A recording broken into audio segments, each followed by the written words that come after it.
En cualquier cadena de sonido precisamos de electricidad para dar energía a nuestro equipamiento. Este suele conectarse con una corriente alterna monofásica que suele tener unos 230 voltios entre fase y neutro y fase y tierra, y 0 voltios entre neutro y tierra, provenientes de la distribución. La distribución es alimentada desde la cometida, a donde la señal llega en corriente alterna trifásica con un valor de 400 voltios entre fase y neutro 230 voltios y entre neutro y tierra 0 voltios. Esta es conectada a la distribución donde se reduce a valores de corriente monofásica para alimentar los distintos equipos de nuestra cadena de sonido que lo precisan. Los conectores más utilizados en la cometida son los bornes, el ZTAG trifásico y el Camlock. En cambio, para la distribución podemos encontrar Chuco, Americano IEC 60320, ZTAG monofásico, PowerCon o PowerLink, entre otros. Debemos entender que, excepto las fuentes de sonido de todos los equipos de una cadena, precisan alimentación para su funcionamiento, que vendrá dada gracias a que serán conectadas a la distribución. El primer punto de una cadena de sonido son las fuentes de sonido. Estos son los micrófonos o fonocaptores, instrumentos como guitarras o giradiscos. Estos no requieren de ir conectados directamente a la distribución.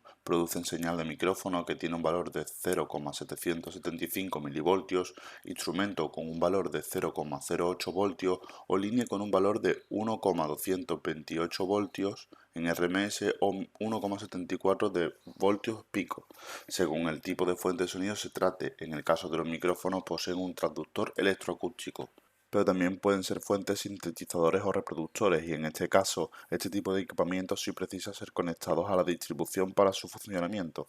Estos producirán señal de línea. Una vez visto el primer eslabón de la cadena, estos irán conectados a un preamplificador para elevar su nivel de señal y posteriormente ser conectados a una mesa de mezcla, pero no podemos pasar por alto conceptos importantes como la distorsión armónica o la relación señal-ruido que se dará y afectará en cada eslabón de la cadena.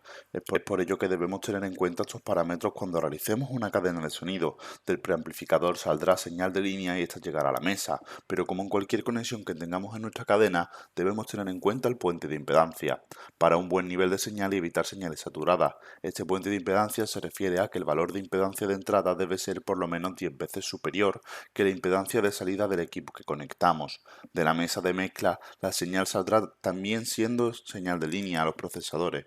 Estos pueden ser desde ecualizadores gráficos para evitar acoples, pueden ser compresores o multiefectos. Este tipo de procesadores se podrá aplicar a la señal que salga de nuestra mesa. De procesadores como el ecualizador gráfico saldrá señal de línea y esta se conectará al crossover para que divida la señal por frecuencias para luego conectarlas a los altavoces, aunque tenemos dos procesos para llegar al altavoz. En el caso de que el altavoz, es decir, el transductor electroacústico, sea activo, la señal que sale del ecualizador gráfico podrá conectarse directamente al altavoz. En cambio, si el altavoz es pasivo, la señal de línea que salga del crossover deberá ir a una etapa de potencia, donde elevará la señal y saldrá señal de carga para conectarse al altavoz pasivo, y de esta forma el altavoz posee energía suficiente para mover los conos del altavoz.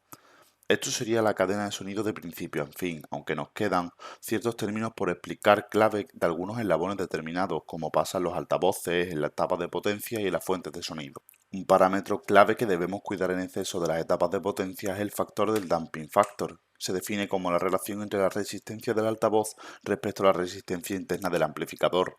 Respecto a los altavoces, encontramos dos factores a tener muy en cuenta para elegir un altavoz u otro según el fin de nuestra cadena de sonido. Estos son el Maximum SPL y el Frequency Range. El Maximum SPL es el nivel máximo de presión sonora, representa el nivel de intensidad desde el que comienza a deformarse el diafragma o la distorsión deja de ser aceptable. El Frequency Range es la respuesta en frecuencia, la capacidad que tiene un altavoz para reproducir las distintas frecuencias. Y en las fuentes de sonido como en los micrófonos encontramos de igual manera el Maximum SPL que hemos explicado anteriormente y el Dynamic Range, que es el rango dinámico que es capaz de captar la cantidad de frecuencia que es capaz de convertir el transductor electroacústico para pasar de la señal acústica y que se digitalice. Y por último, algo fundamental en los micros es la sensitivity. Este es el nivel de entrada de voltaje al que al llegar se alcanza el clip en el nivel de voltaje de salida.